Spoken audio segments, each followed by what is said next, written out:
Hi everyone, welcome to another episode of the Pearls of Wisdom podcast. Today is episode 6 and I'm joined by my lovely friend, colleague and fellow spiritual leader, Rachael Phillips. Thanks Rachael for joining us. Hey Pete, how are you? Thanks so much for having me. So I excited to be here. I know, it's so exciting. The energy's been building, and it's like, we did make the point of like, we'll stay on task for this because we can get off on tangents. And for those who follow the astrology terms, you've got two Geminis here, so this could be turn into something really sideways fast, but it's always a bit of fun trying to follow where we go with the conversation. So if we are talking amongst ourselves, please bear with us.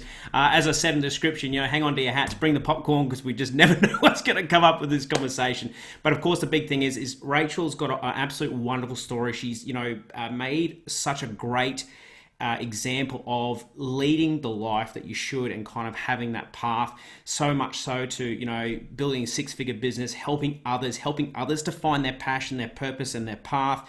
Now has branched out. It's probably going on 18 months, correct me if I'm wrong, but we've got the BEYOU Oracle. That was, I know, the task and the time that you put into that, and we're going to get into that as well, but absolute powerhouse of kind of going through it. So Rachael, let's just dive straight into this.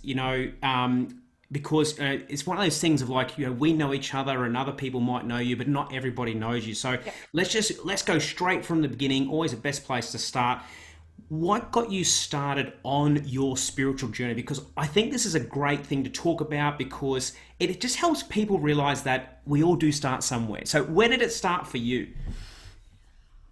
Um, it was when I was actually sort of really young, but then it was like I'm 47, 25, 30 odd years ago. There was nowhere to be seen, you know what I mean?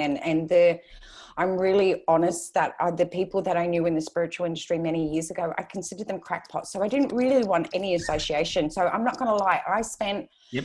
probably a good 10 years hiding who I was, what I did, and just kept it very, very small, because I didn't want to be associated to that old paradigm of thinking of, look like you need a shower, the crushed velvet, the real hippie from Nimbin, and sit there and with like a little crystal ball. I didn't want to be associated with that because I didn't feel like I fitted in.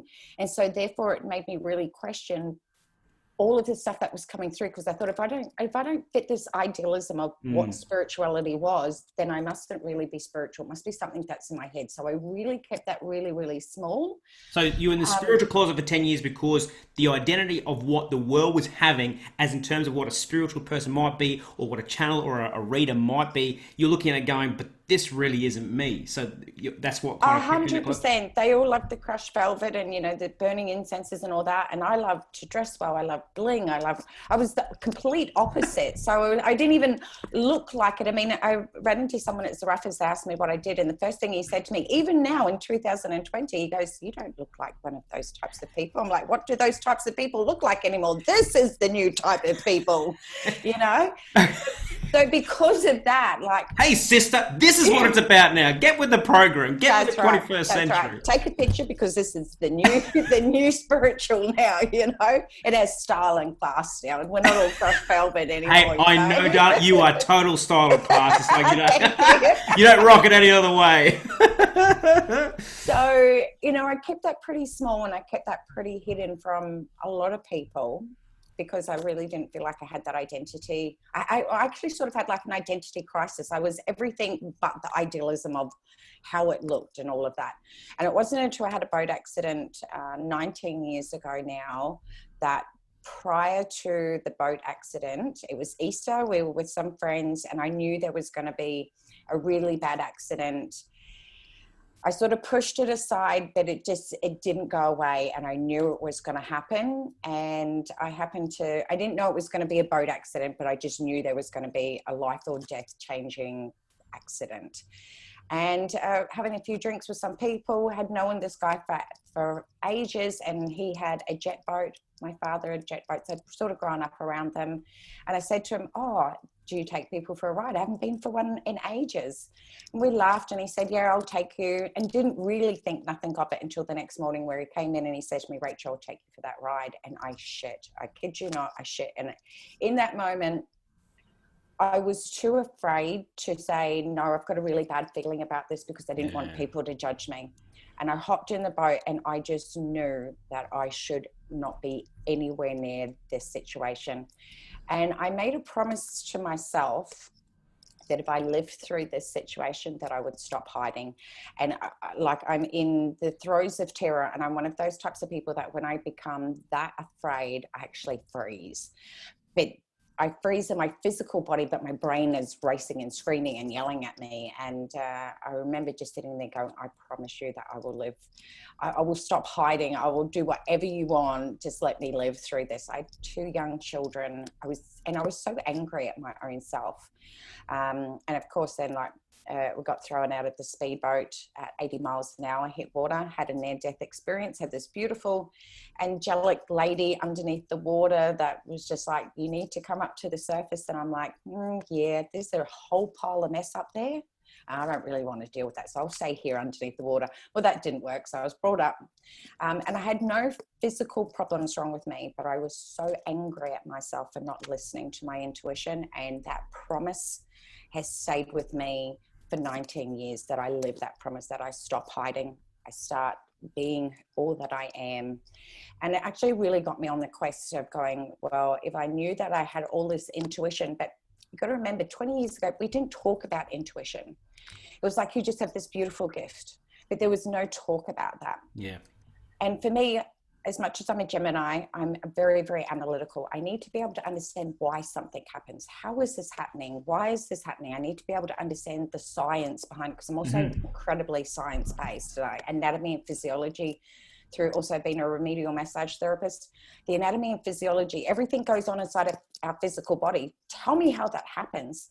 So really the boat accident became the catalyst that stopped me hiding, but got me on the quest to be where I am today, to be able to go, okay, we have this thing called intuition. No one knows why it happens, or no one's talking about it. And so I'm going to do every ounce of research that I can to understand it from a physical, a mind, emotional, psychology point, quantum physics, anything I could get my hand on that spoke about how we tune into this part within our own self. Because I always felt like, they always say all of the answers are within you, yet we spend a vast majority of our life looking outside of ourselves. So that was how my journey became, was out of not listening to my intuition, not feeling like I fitted that identity, went against my intuition, and that became the catalyst that just really got that ball rolling to really motivate and inspire me to learn. Or I couldn't get my hands on enough information to learn about it from all of these different. So then I could answer that question within my own self, was, now I know what's actually going on with me. And that's how the whole journey began. I needed to know what was going on inside of me. And therefore, then I started experimenting in my work, bringing that intuition into my work more and talking about it. Then started working with clients, started seeing results. And it just steamrolled on from there. But it all originated for me just learning to understand who I was and what was going on within my own self, because no one was talking about it. Yeah, and honestly, I know it's been a long time, but I always say, it's so important. I love that you can share that story and how it's and it is, because it's a story within itself, because it's your own journey, having that, not listening to it, something happening, and that's made you change. But of course, a promise to yourself of trying to, I totally agree with you, because it's funny about how we fit in, or how people view us, or whatever else. It was only 3 weeks ago I had the same comment from a group that I was connecting with globally online, and another gentleman said, he doesn't really look like a medium, does he? And it's just like, well, I don't know what they look like, but anyway, so I could say, no, I don't. I'm actually really large at the moment. I could take that pun if I wanted to, but it's just interesting. But it's an interesting story in the case of you struggle with that, but you knew something. And I suppose it just must have shocked you to you were aware of this, but obviously not giving it a voice.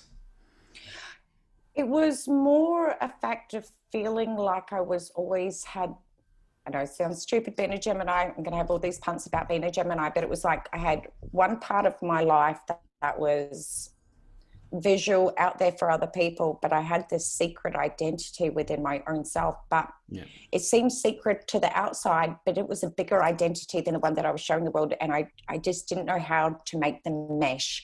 And so therefore I never felt like I was ever being my own self, because of the fear of judgment, the fear of someone saying to me, oh, how do you get intuition, or how do you do readings, or how do you channel, and not being able to explain how I actually did that. So I'm like one of those, if someone asks me a question, I like to be able to give them as much information, but I didn't even have the information for my own self. So for me, I felt like that added more to the fraudster imposter syndrome that we all worry about when we get into this industry. If you can't answer the most basic question, you are going to come across looking rather foolish. And so, you know, there was just always this identity crisis going on within my own self. And I suppose I just got to the stage that it was exhausting, and I needed to have both of those parts of myself be as one, rather than these two separate identities all vying for their own attention. Yeah. Oh, look, and that's something that I can totally relate to, having that journey myself as a teenager, having to keep it in the closet, because I knew this is the last thing that I want to start telling people at school about, because you're just going to paint a bigger target on your back for you know, crap and bullying coming your way. But, you know, then I had the chance to, and actually bring that identity out and say, hey, this is such a big part of me. And it's not, I think the one thing I think that you could probably clarify is in that, you know, even though we've got the intuition or we've got that channeling, but it's not about that. It's about, we work with this. It's a part of us. And it's not a separate identity.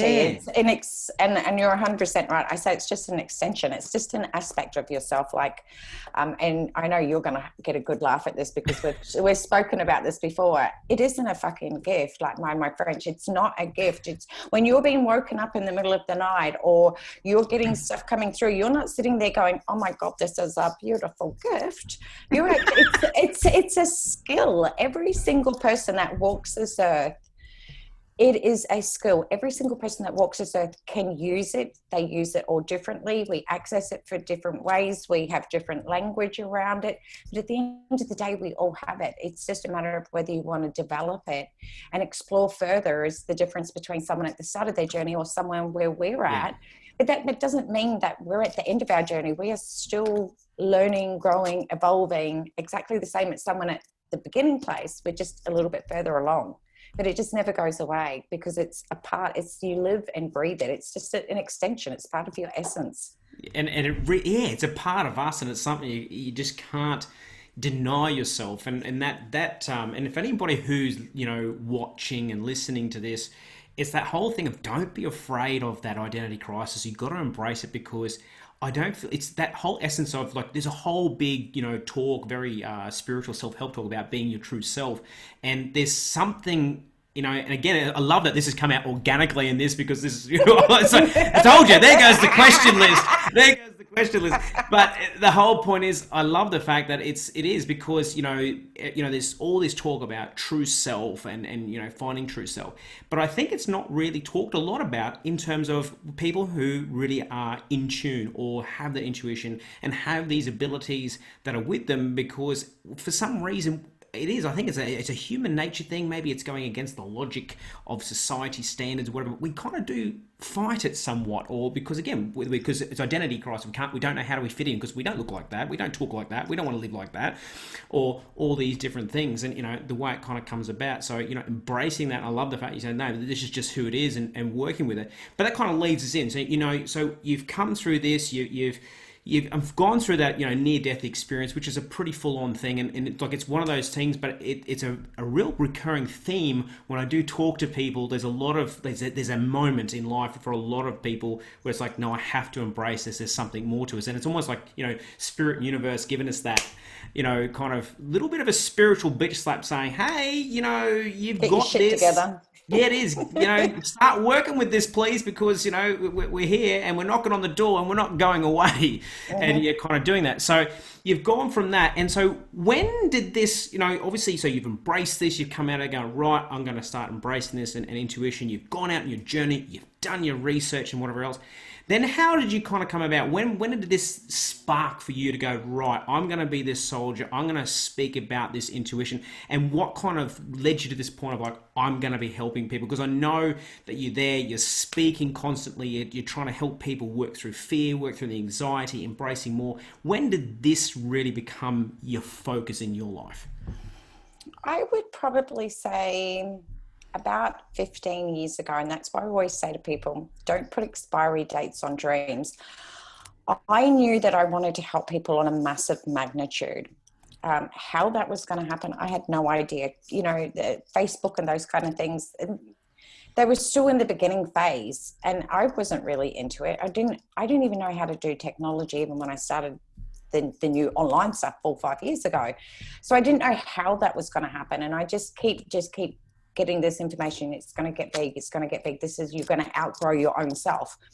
And as I said, because I had, my business was predominantly remedial massage. I was a teacher in it, and I did readings on the side, and I did like spiritual workshops Like that and stuff on the like that. side, right? It was on the side, you know? And then I had built my remedial business and that, the readings and that stuff that was on the side. And that was just getting bigger and bigger and bigger to the stage that I couldn't fit any more clients in. And it was 6, 7, 8 months. Like I'd grown, moved my business from home into business premises, and I had outgrown my own self in 8 or 9 months. And I just got this information that just came into my head that just said, you're going to close up your shop and you're going to go online. And I was just like, right, there's just got a few problems with that. One, excuse me, is there a spirit I guide don't for even that? know how to turn on the computer and write a letter. I need my daughter to do that. So we have a problem there. Yeah. 2, I could just rattle off a list of shit that is just, this is just, okay, no worries. And I was just like, yeah, sweet, no worries. It's just something.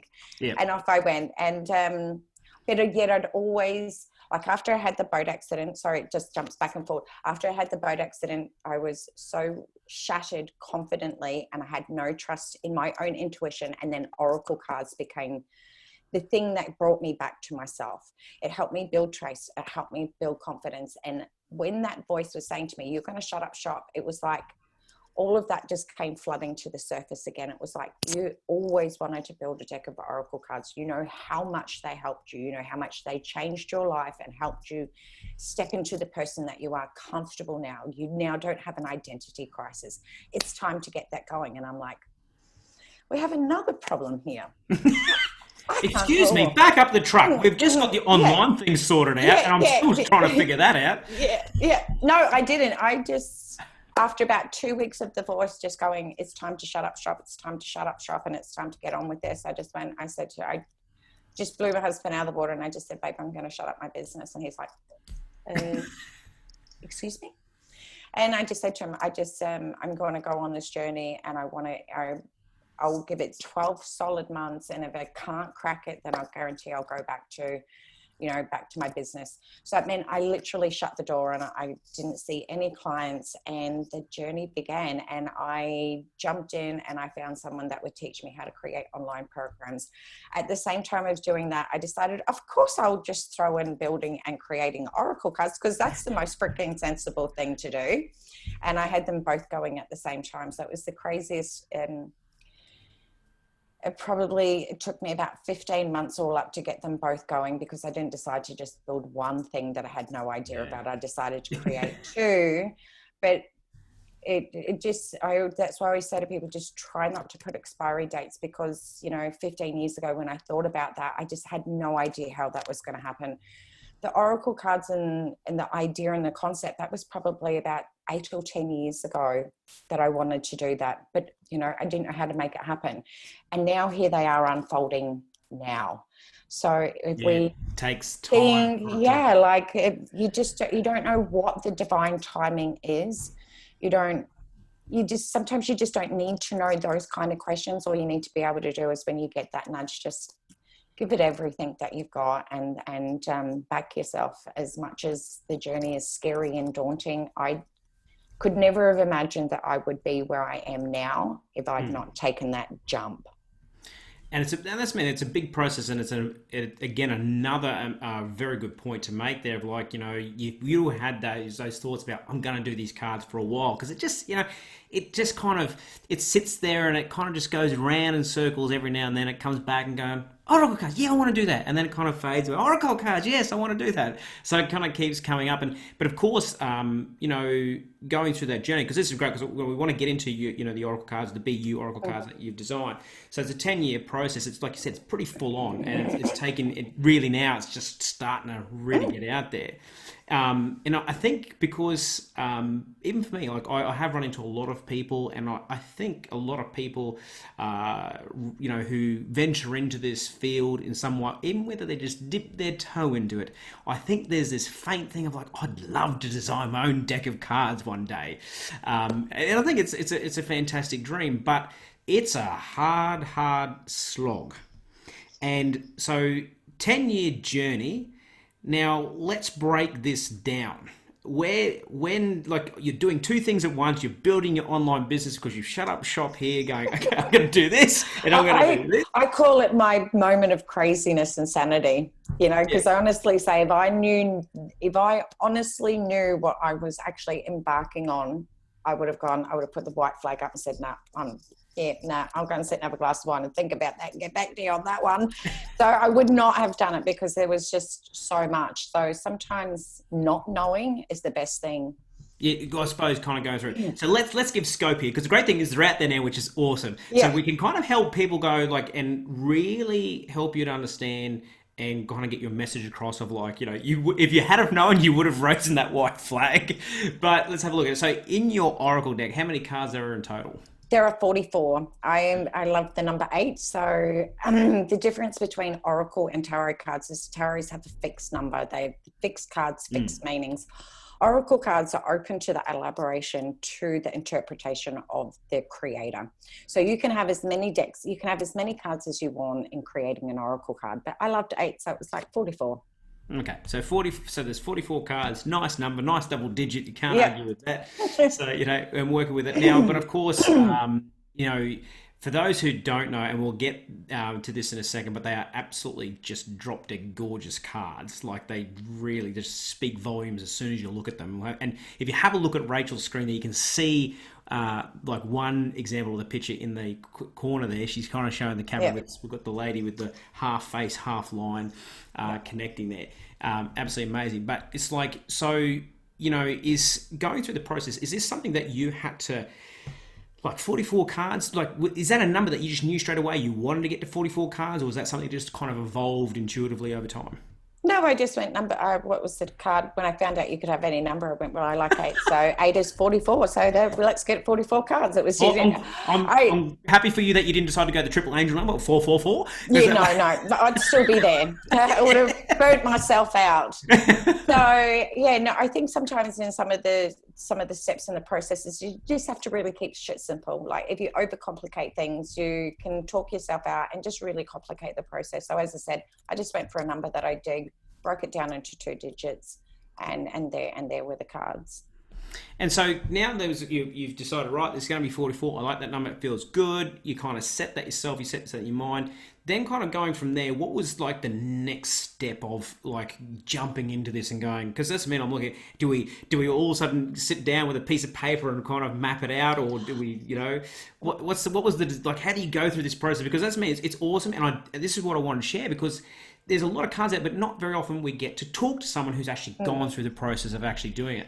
So my next step was I looked at because obviously, as I said, it was 8 or 10 years ago when I looked at it. And when I set about going about, after I picked out the cards, I went, where was my biggest falls? Where was my biggest setbacks before? And I looked at those first so I could look at how I could overcome them. So the reason I didn't begin them many years ago was I couldn't draw. So I had to find myself an artist. Yep. And lo and behold, the artist that I used ended up being a great friend of my stepsister's. And so she literally fell into my lap. And I messaged her and I said to her if she wanted to meet. met at a McDonald's because it was a neutral ground, had a coffee, and I said to her, this is what I want to do. And she goes, you know what? Someone just said to me, I should draw some pictures for a deck of oracle cards, and here you are. She goes, I don't know what I'm doing. I said, well, that makes two of us. So you've got to be able to have a look at where your weaknesses are so that immediately you can strengthen them straight away, and therefore it dismisses and it dispels all of those doubts and fears and problems. You can get straight into solution focused. Look at where your problem's going to be and tackle that first. Get it as strong as possible. So for me, it was artwork. So that meant having to outsource, but it also meant that I needed to be able to have a contract with the artist so that I owned all of the copyrights to the artwork. They can never. Well, that's a whole other kind of aspect and level to it. But that's what I mean. If you outsource something, then you need to be able to have a look at these then become your intellectual property. These are your brand. You don't want them out there for everyone else. So then you need to protect your own self. And also I wanted it to be, I've always been someone that whenever I work, everything has to have some form of professionalism. So for me, it was having that professionalism. I am paying you for a service. This is the time frame. And there needs to be guidelines, as long as flexibility, but there still needs to be structure and professionalism in the relationship that we have. Because, you know, there were a couple of times she was like, oh, I'd love to be able to, you know, create the same image to do as a poster. And I was like, well, you can't, because they are now my intellectual property. I own them, that I have the rights to them. So the artwork was the next thing. The writing each cards, that was just something I found really fluent and easy, is that instead of looking at it being 44 cards, I went, I'm going to just sit down and write 11 cards at 4 times. That's it. Just write out 11 cards at the one time, if it's flowing and feels awesome. And then that way I'm only having to do it 4 times and there's 44 cards, their card meanings, to make sure that it's flowing. But I also wanted to always make sure that with each group of 11, that they encompass the theme. So the thing for my cards was, as you heard me say before, we look so much outside of ourselves for answers when all the answers are within. And don't get me wrong, I have a pile of oracle cards to the cows come home, like any other oracle lover, you know what I mean? But everything was outside of it. It was angels, it was dolphins, it was mermaids, it was everything that was outside. And so therefore I really wanted to tune into where my journey and my commitment and my promise to myself was, how can I learn more about me? That's what the oracle cards gave me, the opportunity was to learn about me. So I wanted each and every one of the cards to come back and encompass that theme of how to look within you. Yep. So everything had to tie back in. So you want to make sure that there is a theme that helps keep you on track. And then it was just sort of breaking it down and then sort of going, well, if that's my theme, how are all the different ways that I can write about that, or reflections of it? Like, what's all the different dimensions within that theme that I can deliver that message to? Yep. And then that sort of helped make sure that all of my cards were tying back into that theme and staying true to that bigger vision. Because it's really easy, because the first time, because I'd already had some written down before, but when I had to look back at them, they seemed so congruent with the same with everyone else. You know, you get this butterfly, that's transformation, you know, dreams come true, and all everything just seemed the same as everyone else, and the imagery seemed the same, and I didn't want that. So I really wanted to think about all the common phrases that I'd used over the years, my own personal journey, and then looking at how to bring it all together. For me, oracle cards, they share a story. Every time you put the cards down, there is a story, whether it's 1 card, 3 cards, or 10 cards. There is a story for you. So when you're writing up these cards, you need to be really aware that you're writing a story. And so you're writing it's like writing 44 chapters in a book. So you want to make sure that there is something fluent and congruent that's going along to keep that theme going. So for me, they were the most important elements. And I suppose a lot of, like, as you're explaining here, of like getting obviously the 44 and creating that story. And I love the fact that it's like, and it's so true.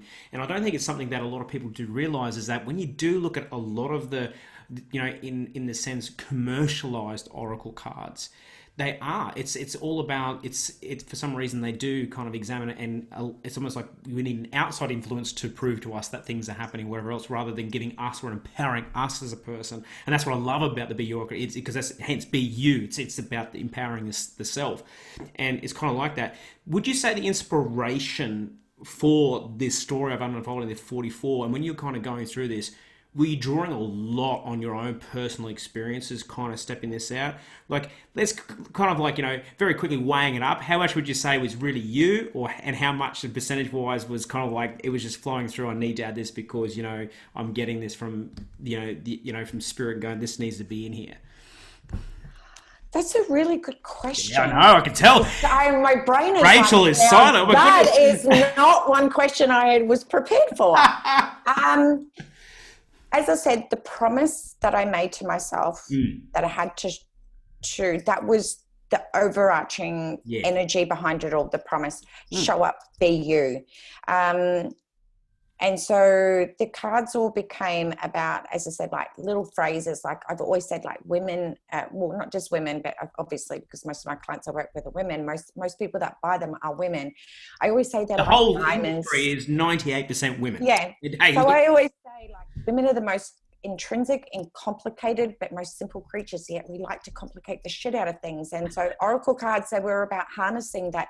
For me, like when you see a diamond being drawn, there are like all these different facets, but really they're just all aspects of yourself that all come down to a point, which is your essence. But you have all these different ways to be able to shine. So I wanted the cards to represent that. Some of them, I would say probably maybe only about 20 or 30% actually was channeled. The rest of it was very focused, intentionalized.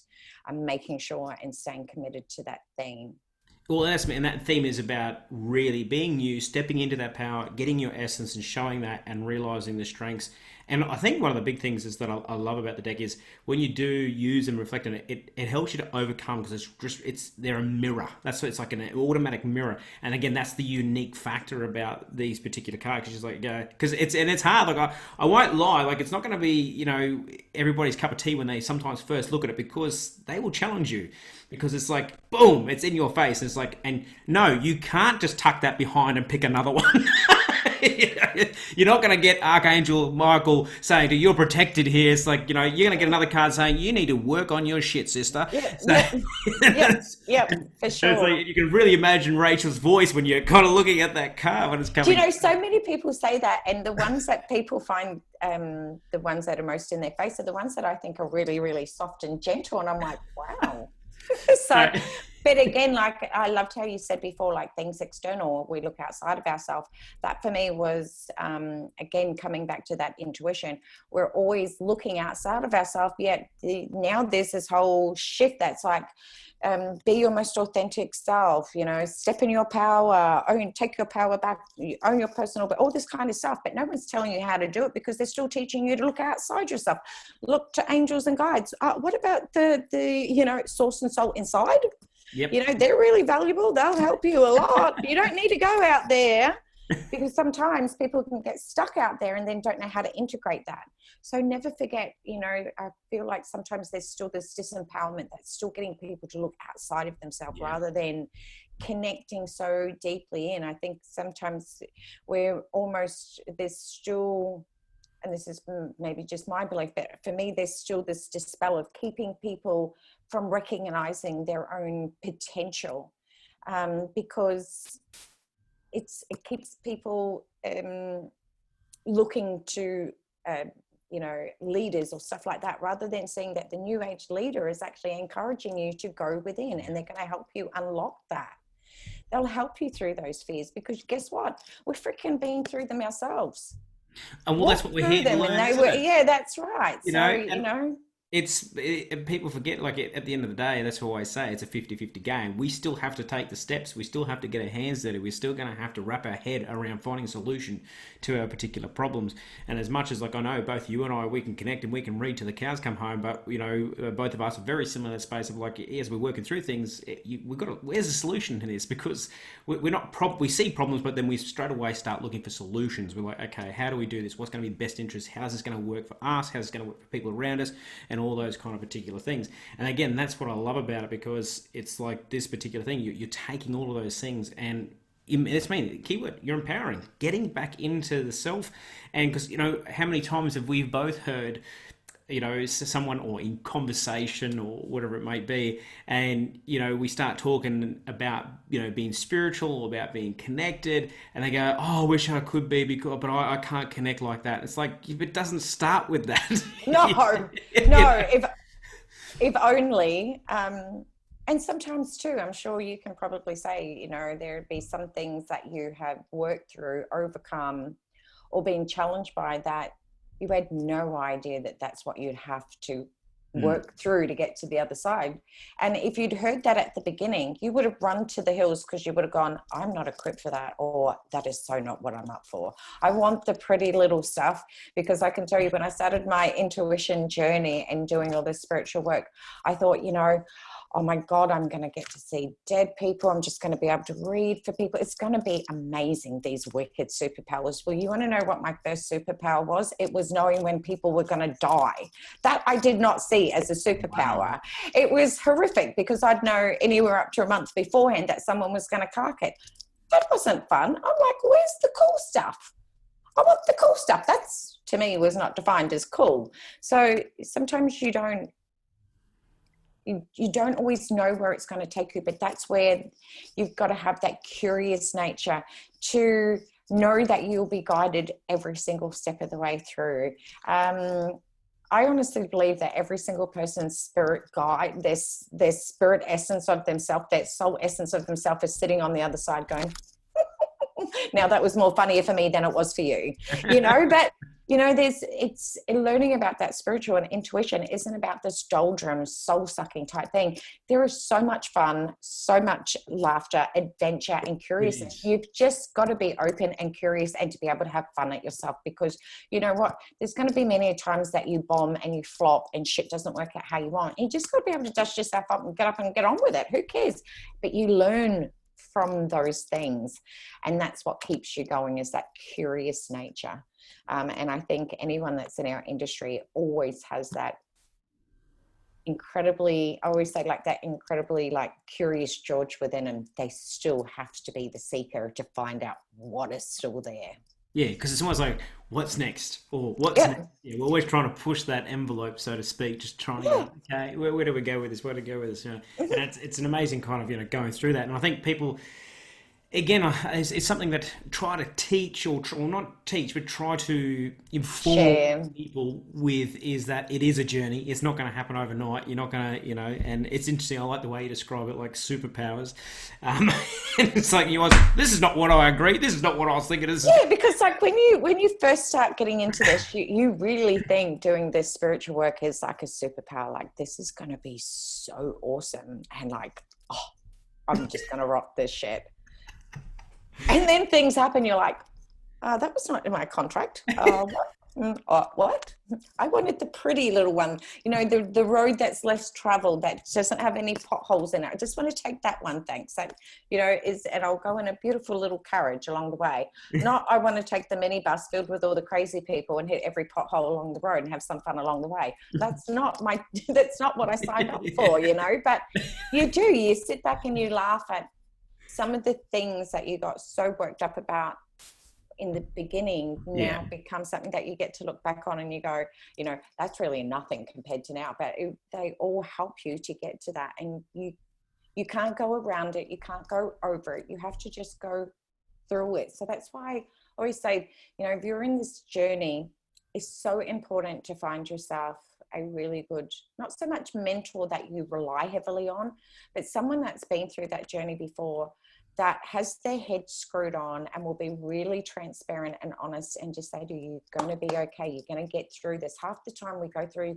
so many spiritual experiences and we think it's not normal. And then we talk to other people, many years later, while you're sitting around laughing about stuff, and then you find out it's normal and you think, if only I'd known that so much earlier, I would have got through that so much more quicker. So I really feel like in my own self, in my own experience, I wished I'd had someone that could have helped guide me through all of those doubts, those worries, wondering if I was on the right track. Am I reading it right? I would have just loved to have had that support network just to have helped.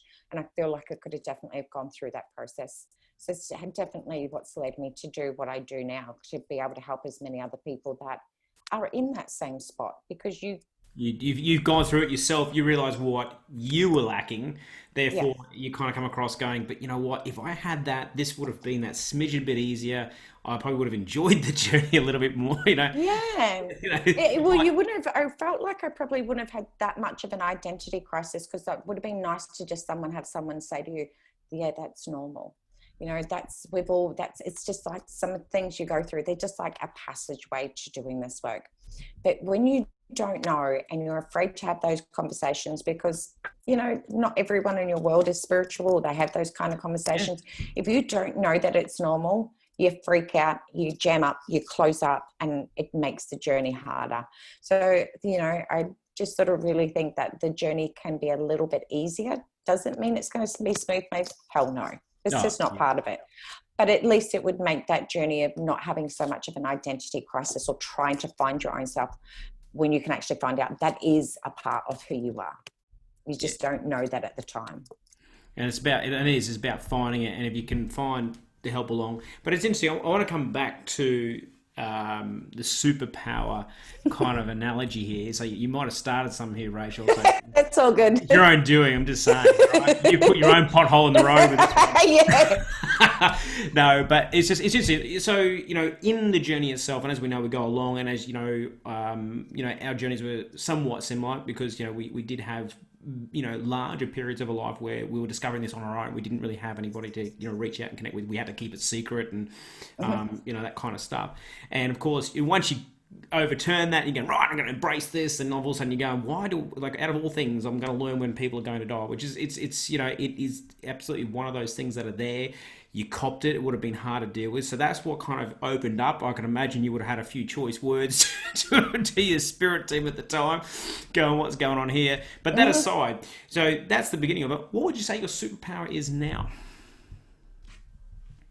I would say my superpower now is the ability to speak to someone's soul, like to look directly into their soul and bypass all that human baggage and all their fears and doubts, and just get straight into that essence, and then help draw that out so that the person themselves gets to see more of a clearer vision of that soul version of themselves. So I'd say I'm more like the soul seeker.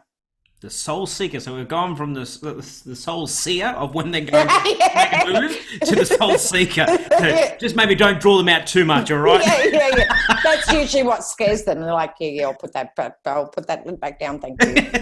Because I think like there's still parts of ourselves that we're still, that we still get afraid of, because we, as humans, I think we have all of these beautiful passions and purposes and things that we want to do, and then we all have these moments where we freeze or freak out and go, I'm not sure if I'm able or I'm capable to step into that, or really hold that space for it. Like if someone had said I was doing what I do now, I would have laughed my ass off, because I would have went, man, like I am just, there is no way, I don't even think I have the maturity for what you're talking about. Because like I'm still trying to grow into being 47, So, like I think sometimes we think we are not enough as a person to be able to hold that role. And again, that becomes part of the journey. But yeah, like I like to be able to, I think so much we talk about just directly to the human and get caught up in the drama and the chaos and the crap of life without being able to have those deep, intimate conversations. Because you get a group of spiritual people together and they find a topic that they love, and they don't even know that there's a world out there, and it's like, oh my god, like these hungry wolves all trying to have this conversation with one another. Conspiracy theorists talk together. Wait till you get a group of spirituals. That's right. Like they just take over. But and that's what I love to be able to have, is to have those soulful conversations where they actually get to be themselves without their own limitations around. So I like to be able to help people to be able to see that part, which they already know is there within their own self, but sometimes they can be a little bit afraid of, because they still cracks me up, as we were saying before, people still have an idealism around what a psychic or spiritual person should look like. There's still a whole idealism out there, or mysticism, or myths out there that says, when I start doing spiritual work, I'm going to open up all the doorways to all the crackpots that are out in the universe, and they're all going to visit my house every day. So there are still those fears out there, and they're good and healthy to have, but I mean, you still got to rein them in a bit, you know? So it's good to be able to be around, you know, when you take this journey, as they say, always be around like-minded people. It's where you learn, it's where you grow, it's where you get to let that shield go and just like really step into being your soul self, you know. And it's just the place you see spiritual people all talking the same language, man. It's like they're alive. It's like they're electrified. It's them, and you want to be a part of it. It's like the most wicked buzz in the world. Well, I suppose realistically, when we think about it, and I know that feeling exactly, because there's nothing better. And it's almost like we get to take the mask off. It's almost like you get to reveal yourself, and like there's no bounds, no one's like, and that's the true.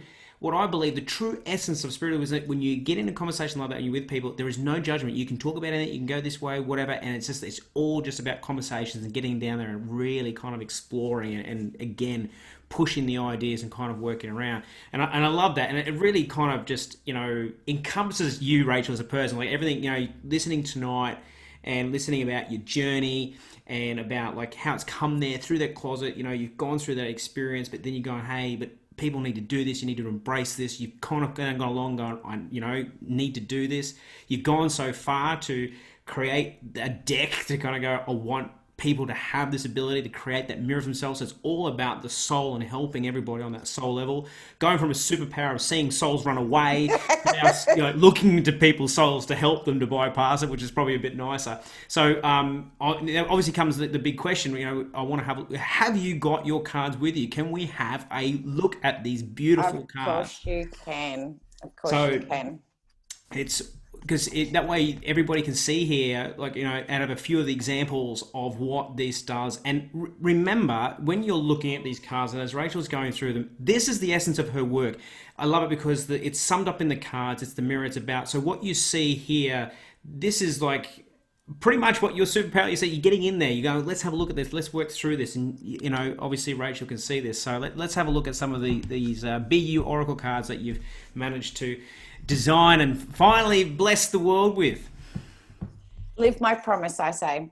So tonight, before I jumped on, like, I use my cards all the time. And tonight I said, well, how do I show up? And this was my card that came out, which was the Warrior Queen. Oh.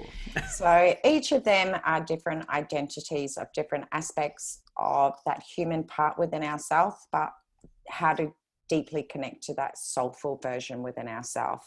So as you can see, they're all just different aspects of women, because I think women are just so multidimensional and so intrinsic, yet really, really simple. And we like to overcomplicate things. These cards are designed to help crack through that and find the simplicity and the truth, the real truth of what's going on for your own self. And so, isn't that timely? The reflection card comes up. Yep. There you go. So. Yep.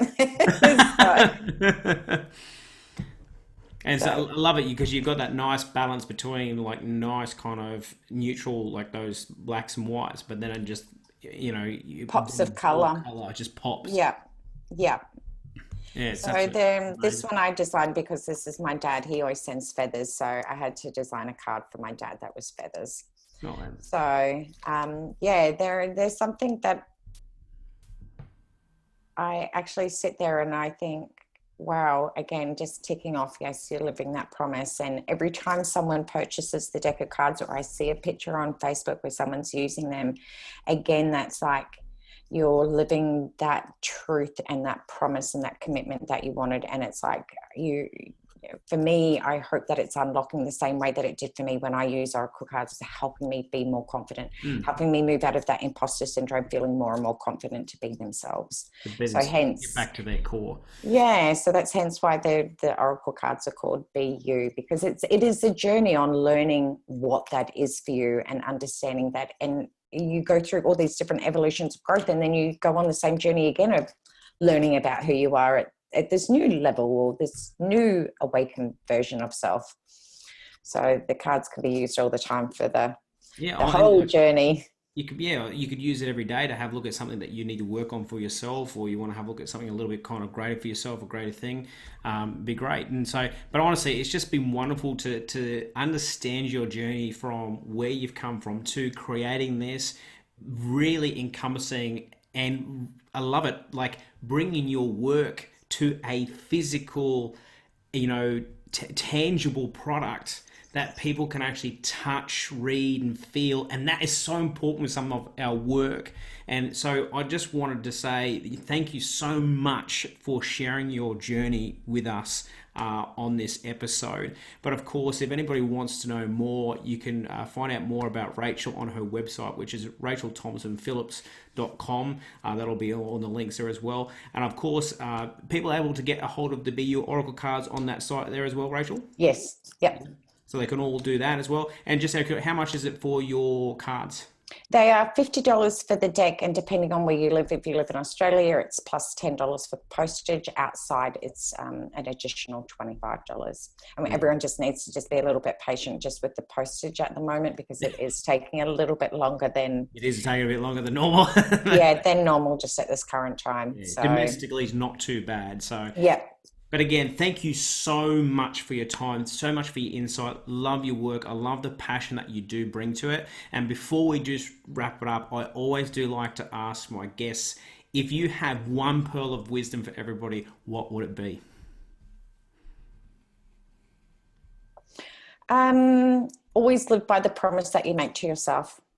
I think a lot of the times we make promises to others and we stay committed to them, and yet we don't always stay true to our promises. So make sure that your promises become a priority. Wow, love it. Thank you so much. And thank you for joining the Pearls of Wisdom podcast. It's been awesome to have you. Can't wait. I'm sure we'll be chatting again for sure. And thank you so much for having me. That's all right. Thank you. You've been listening to the Pearls of Wisdom podcast with Peter Williams. You can check out more on peterwilliamsmedium.com. And of course, check out all the social links on Facebook, Instagram, and of course, YouTube as well. Thanks for that, everyone. And we'll see you on the next episode.